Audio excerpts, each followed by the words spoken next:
Hello student, आज हम पढ़ने वाले हैं क्लास 10 फिजिक्स का चैप्टर लाइट। तो लाइट क्या होता है?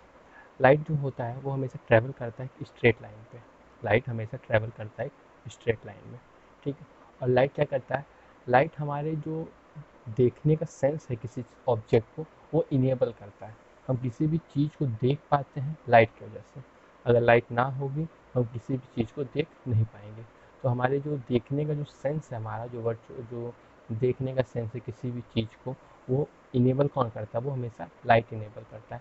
लाइट की वजह से ही हम चीज़ों को देख पाते हैं, ठीक है। लाइट में दो चीज़ें होती हैं, एक होता है हमारा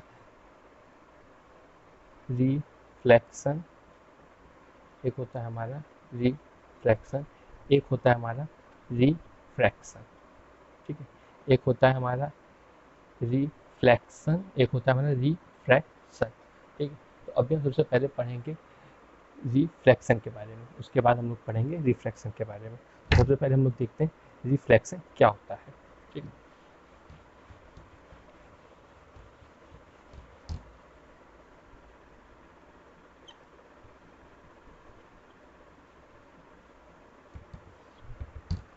सबसे पहले हम लोग देखेंगे रिफ्लेक्शन क्या होता है, ठीक है।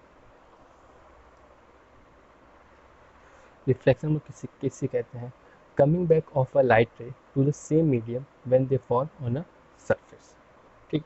जैसे किसी भी एक मीडियम है, उस पर कोई लाइट रे फॉल करती है, उसके बाद वो उसी सेम मीडियम में वापस जाती है। तो इस फिनोमिना को हम लोग कहते हैं रिफ्लेक्शन, ठीक है। जिस मीडियम से वो आई है और सरफेस पे वो फॉल की है, उसके बाद वो उसी सरफेस पे और उसी मीडियम में वापस रिफ्लेक्ट करती है, ठीक है, सेम मीडियम में और सेम साइड पे, ठीक है, ठीक। तो ये जो हमारा रे आ रहा है इससे हम लोग कहते हैं इंसिडेंट रे। जो रे आ रहा है उससे हम लोग कहते हैं इंसिडेंट रे, और जो रे हमारा फॉल होने के बाद जा रहा है उससे हम लोग कहते हैं रिफ्लेक्टेड रे, उससे हम लोग कहते हैं रिफ्लेक्टेड रे, ठीक है। तो ये दोनों जो इंसिडेंट रे है, जो रिफ्लेक्टेड रे है, वो ये जो हम लाइन ने ड्रॉ की है इसे हम कहते हैं नॉर्मल, इससे हम लोग कहते हैं नॉर्मल। तो ये जो एंगल इंसिडेंट रे नॉर्मल के साथ बना रहा है इसे हम लोग कहते हैं एंगल ऑफ इंसिडेंस, और ये जो एंगल नॉर्मल रिफ्लेक्टेड के साथ बना रहा है इसे हम लोग कहते हैं angle of reflection, angle of reflection, ठीक। तो इससे जुड़ा हुआ एक लॉ है जिसे हम लोग कहते हैं लॉ ऑफ रिफ्लेक्शन। जो लॉ है उसे हम लोग कहते हैं law of reflection,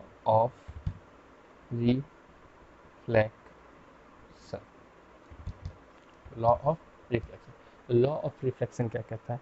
law of reflection हमसे कहता है पहला कि angle of incidence will always be equal to angle of reflection.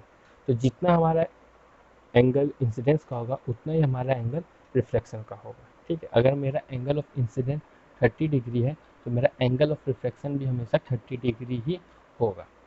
Angle of incidence will be equal to angle of reflection, ठीक है।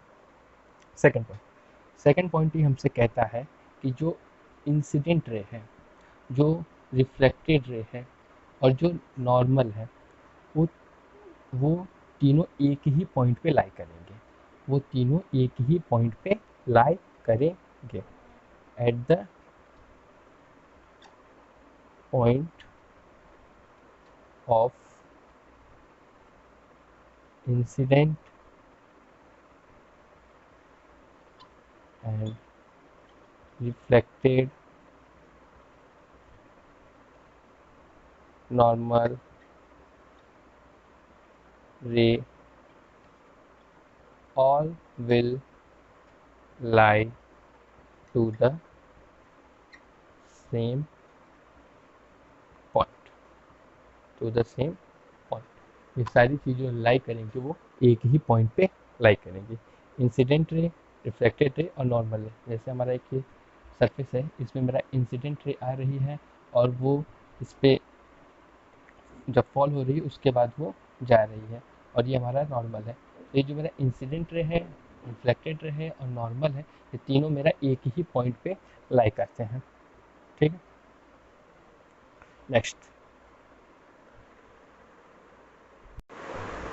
नेक्स्ट पॉइंट हम लोग देखते हैं कि अगर कोई भी लाइट रे हमारा नॉर्मली किसी पॉइंट पे फॉल हो रहा है, ये नॉर्मली फॉल हो रहा है, ठीक है, 90 डिग्री पे, तो वो रिफ्लेक्ट बैक होगा सेम डायरेक्शन में। ये जिस डायरेक्शन से आया है उसी डायरेक्शन में ये रिफ्लेक्ट करेगा, ठीक है। ये अपने पाथ को चेंज नहीं करेगा, ये जाएगा सेम पाथ पे। क्लियर है? तो नेक्स्ट हम लोग देखते हैं कि रियल इमेज क्या होता है और वर्चुअल इमेज क्या होता है, ठीक। या ऑब्जेक्ट क्या होता है, इमेज क्या होता है। सबसे पहले हम लोग देखते हैं ऑब्जेक्ट, कोई भी एक जो हम लोग सोर्स ले रहे हैं जिसका हमको इमेज फॉर्म करना है, जिससे कि लाइट निकल रही है, जिससे कि इंसिडेंट रे निकल रहा है, और वो फॉल करता है एक मिरर पे, और उसके बाद वो कहीं पे मिलता है तो वो फॉर्म करता है हमारे इमेज को, ठीक। ऑब्जेक्ट से हमारी लाइट रे निकलती है और वो मिरर पे फॉल करती है, उसके बाद वो रिफ्लेक्ट होती है और वो किसी पॉइंट पे मिलती है, तो वो उस पॉइंट पे हमारा क्या बनता है, उस पॉइंट पे हमारा बनता है इमेज, ठीक है। निकलता हमारा क्या है, इंसिडेंट रे, ठीक है। किसी से आप समझ लीजिए कैंडल है, वो लाइट को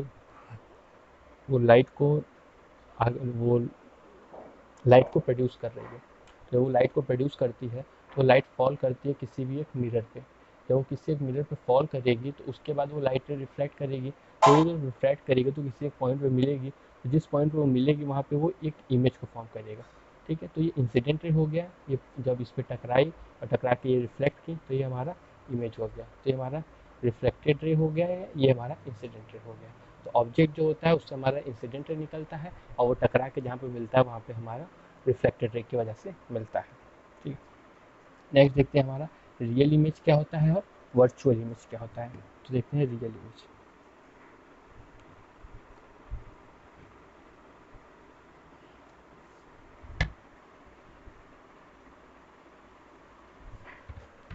रियल इमेज और वर्चुअल इमेज। रियल इमेज हम लोग कैसे किसे कहते हैं, जब लाइट रे किसी भी सोर्स से आ रही है और वो किसी पॉइंट पे एक्चुअली मीट करती है, तो वहाँ पे वो हमेशा रियल इमेज फॉर्म करती है। जैसे कि समझ लीजिए दो लाइट रे आई है और वो एक पॉइंट पे मिल रही है, ठीक है। दो लाइट रे आई है और वो एक पॉइंट पे मिल रही है, तो ये हमेशा एक रियल इमेज फॉर्म करेगी। कैसी इमेज फॉर्म करेगी, रियल इमेज फॉर्म करेगी। जहाँ पे दो लाइट रे मिलेंगी वो हमेशा रियल इमेज फॉर्म करेंगी।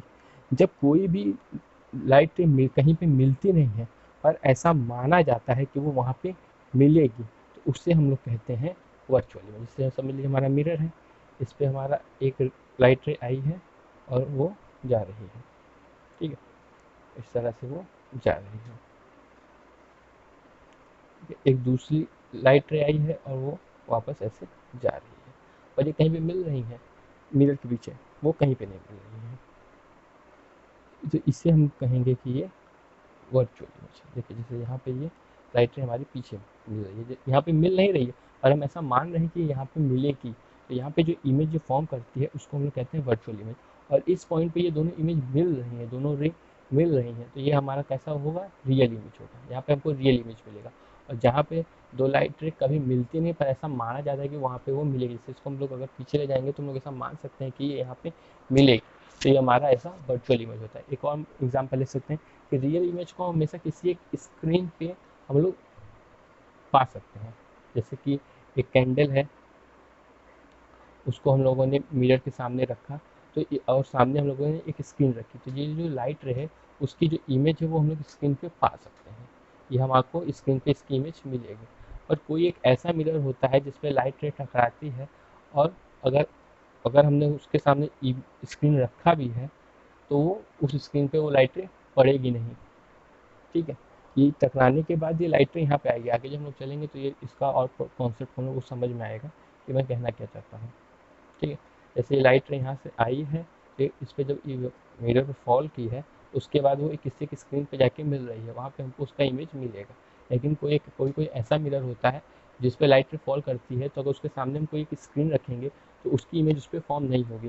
तो जिस कंडीशन में ऐसा नहीं होता है कि जिस ऑब्जेक्ट का इमेज हम किसी भी एक स्क्रीन पर नहीं पा सकते हैं, उससे हम लोग कहते हैं वर्चुअल, ठीक है। हमको ये किसी भी स्क्रीन पे नहीं मिलेगा, जिस ऑब्जेक्ट का इमेज हमको स्क्रीन पे नहीं मिलता है उससे हम लोग कहते हैं वर्चुअल इमेज, ठीक है। और जिस ऑब्जेक्ट का इमेज हमको स्क्रीन पे मिलता है उससे हम लोग कहते हैं रियल इमेज, ठीक है। आप लोग इसको सिंपल ऐसे समझिए कि किसी भी ऑब्जेक्ट का अगर हमको इमेज किसी स्क्रीन पे मिला तो वो रियल इमेज है, और किसी भी ऑब्जेक्ट का अगर हमको इमेज किसी भी स्क्रीन पे नहीं मिला तो वो वर्चुअल इमेज है। नेक्स्ट टॉपिक हम लोग जैसे देखेंगे वो है हमारा प्लेन मिरर। प्लेन मिरर क्या होता है? जैसे एक हमारा एक सिंपल मिरर जो एकदम स्ट्रेट मिरर होता है, उससे हम लोग कुछ इस तरह से कहते हैं, उसे हम लोग मिरर कहते हैं। इसे हम लोग कहते हैं प्लेन मिरर। एकदम स्ट्रेट है, इसे हम लोग कहेंगे प्लेन मिरर। ये जो हम लोग पीछे इसकी ये जो मार्किंग करते हैं ऐसे, ये बताता है कि पीछे जो है वो पॉलिश सरफेस है, इस साइड आपका पॉलिश सरफेस है। उसको डिनोट करने के लिए हम लोग स्क्रीन के पीछे इस तरह से करते हैं, क्योंकि बताता है हमारा ये पीछे पॉलिश सरफेस है, ठीक है। और आगे हमारा एकदम शाइनी सरफेस होता है। जैसे आप कभी मिरर देखोगे तो पीछे आपको एक रेड रेड कलर की पेंटिंग दिखाई देगी, उसको हम लोग पॉलिश कहते हैं, ठीक है। आगे तो जो प्लेन मिरर होता है उस पर जो ऑब्जेक्ट होता है, ऑब्जेक्ट एंड इमेज, वो इक्वी डिस्टेंस होते हैं प्लेन मिरर से। वो इक्वी डिस्टेंस पे होते हैं प्लेन मिरर से। समझ लीजिए प्लेन मिरर पे आपको, अगर आप यहाँ खड़े हो, आपकी जो इमेज प्लेन मिरर पे मिलेगी वो भी सेम पोजीशन पे ही मिलेगी, उस पर कोई भी डिफरेंस नहीं आएगा। ऐसा नहीं कि आप आगे खड़े हो और आपकी इमेज मिरर पे बहुत ही पीछे दिख रही है, आप जहाँ पे खड़े रहोगे इमेज में भी आप वहीं पे ही आपको दिखाई देगा। तो ये दोनों जो होते हैं ऑब्जेक्ट और मिरर, वो इक्वी डिस्टेंस पे होते हैं, equi distance. Second point, if object, ठीक है। नेक्स्ट पॉइंट कर देखते हैं, जो साइज होता है इमेज का, size of image will equal to the size of object. ये इक्वल होगा साइज ऑफ ऑब्जेक्ट के। जो इमेज की साइज होगी वो ऑब्जेक्ट की साइज दोनों क्या होगी, सेम होगी, उसमें कोई भी डिफरेंस नहीं आएगा। इसका हम लोग यूज़ कहाँ करते हैं? इसका हम लोग यूज़ करते हैं लुकिंग ग्लास में, जो आप लोग घर पे ग्लास यूज़ करते हैं उस पर यूज़ करते हैं, लुकिंग ग्लास पे या पेरिस्कोप्स पे एक्सेट्रा में। जो मेनली यूज़ होता है आपका लुकिंग ग्लास में होता है, ठीक है। तो हमारा प्लेन मिरर में इतनी चीज़ हमको देखनी होती है। प्लेन मिरर में आपका डिस्टेंस सेम होता है, जहाँ पे आपका ऑब्जेक्ट होता है मिरर में आपको इमेज की डिस्टेंस उतने पे दिखाई देती है, और आपकी जो साइज़ होती है वो साइज़ आपको उतनी ही दिखाई देती है। ना आप ज़्यादा बड़े दिखोगे, अगर आप जितनी आपकी साइज़ है आपका जो इमेज फॉर्म होगा उसकी भी साइज़ उतनी ही होगी। क्लियर है? नेक्स्ट देखते हैं। जो नेक्स्ट हमारा टॉपिक है वो हमारा है स्पेरिकल मिरर, और ये चैप्टर स्टार्ट होता है वो यहीं से स्टार्ट होता है। मेन जो इस चैप्टर का जो कॉन्सेप्ट है वो आपको यहीं से मिलेगा। तो उसमें सबसे पहला जो है वो हमारा है स्पेरिकल मिरर। अब स्पेरिकल मिरर किसको कहते हैं? आप सपोज करिए कि आपके पास एक स्फीयर है, आपके पास एक स्फीयर है, वो अगर उस स्फीयर का हम इतना पार्ट इधर से कट करेंगे, इतना पार्ट इधर से कट करेंगे, तो आपको कुछ ऐसा और ऐसा पोर्शन मिलेगा उस स्फीयर का।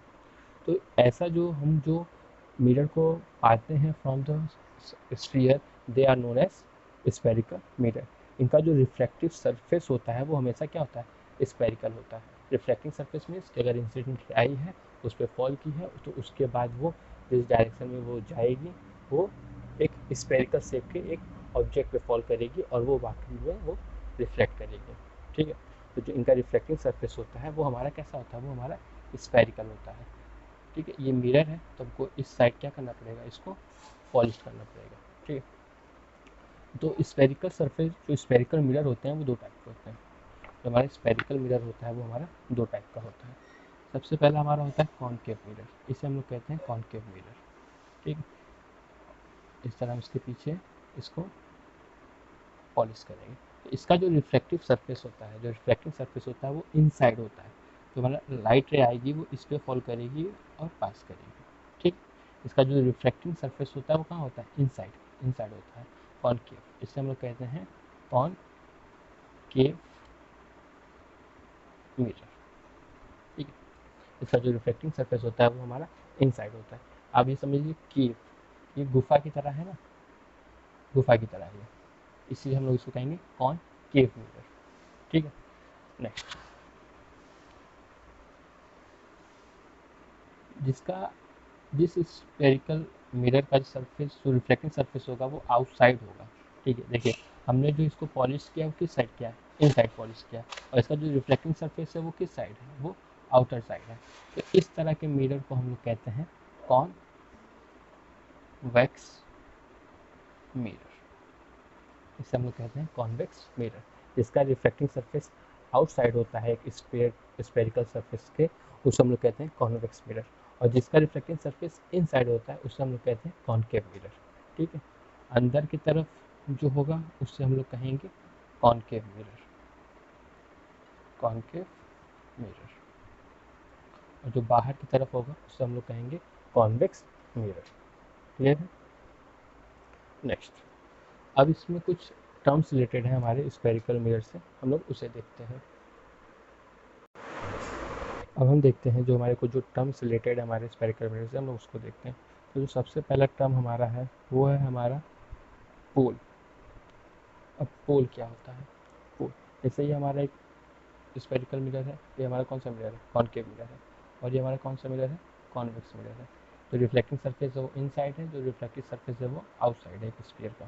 ठीक है, तो इसका जो मिड पॉइंट होता है, इसका जो मिड पॉइंट होता है उससे हम लोग कहते हैं पोल।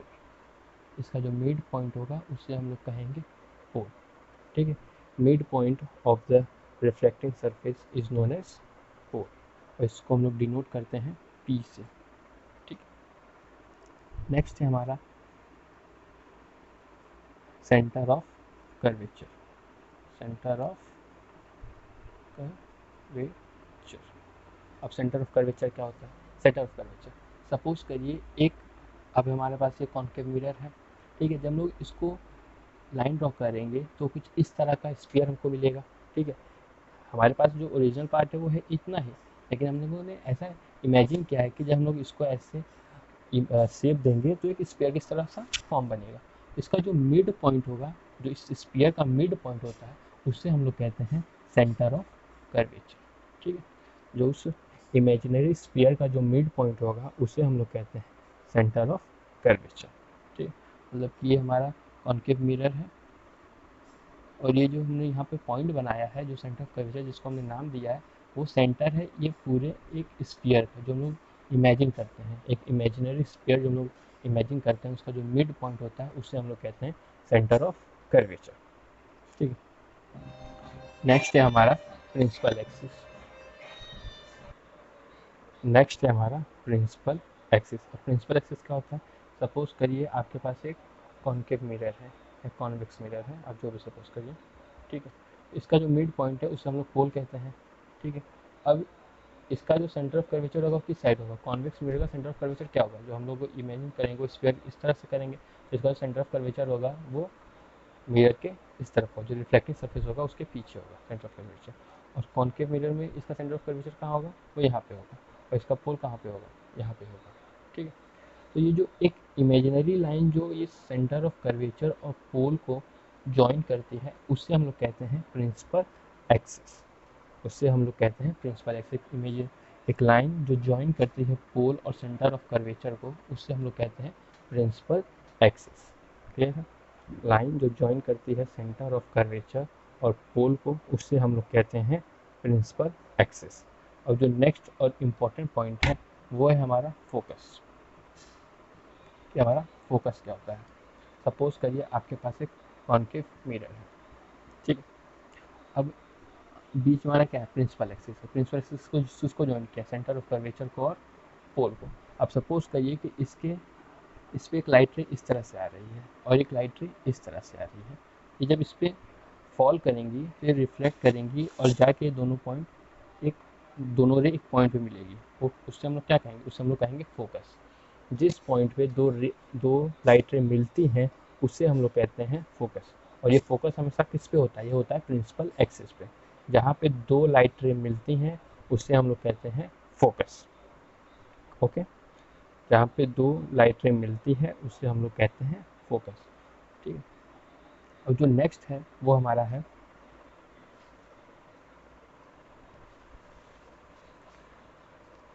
Radius of curvature. Radius of curvature. अब रेडियस ऑफ कर्वेचर क्या होता है? सपोज करिए एक हमारे पास कॉनकेव मिरर है, तो इसका जो ये रेडियस होता है, जो मतलब मिड पॉइंट, मतलब सेंटर ऑफ कर्वेचर से पोल, ये हमारा और हमको क्या बताएगा? ये हमको बताएगा रेडियस। हमें क्या बताएगा, रेडियस। आप जानते हो सर्कल में डायमीटर होता है, डायमीटर का हाफ होता है रेडियस। तो जो, और ये जो सेंटर ऑफ कर्वेचर है वो मिड पॉइंट है एक स्फीयर का। तो स्फीयर जो मिड पॉइंट से जो पोल की डिस्टेंस है उससे हम लोग क्या कहेंगे, रेडियस ऑफ कर्वेचर। ठीक है, ये हमारा पूरा क्या बता रहा है, ये बता रहा है कि इसका रेडियस ऑफ कर्वेचर कितना है स्फीयर का। ठीक है, और फोकस जो हमारा होता है वो हमेशा होता है रेडियस ऑफ कर्वेचर का half. F is always equal to F is equal to R by two. जो फोकस होता है वो हमेशा हाफ होता है रेडियस ऑफ कर्वेचर के। क्लियर है। तो हमारा जो सेंटर ऑफ कर्वेचर, जो हमारा, एक बात और, जो हमारा जो सेंटर ऑफ कर्वेचर होगा वो भी हमेशा, जो हमारा फोकस होगा, जो हमारा फोकस होगा वो भी हमेशा क्या होगा, सेंटर ऑफ कर्वेचर का हाफ होगा। जो हमारा फोकस होगा वो भी हमेशा सेंटर ऑफ कर्वेचर का हाफ होगा। सपोज करिए आपका सेंटर ऑफ कर्वेचर 30 डिग्री है, तो आपका फोकस कितना होगा, आपका फोकस होगा 15 डिग्री। क्लियर है। सेंटर ऑफ कर्वेचर का हमेशा हाफ होता है फोकस। क्लियर है।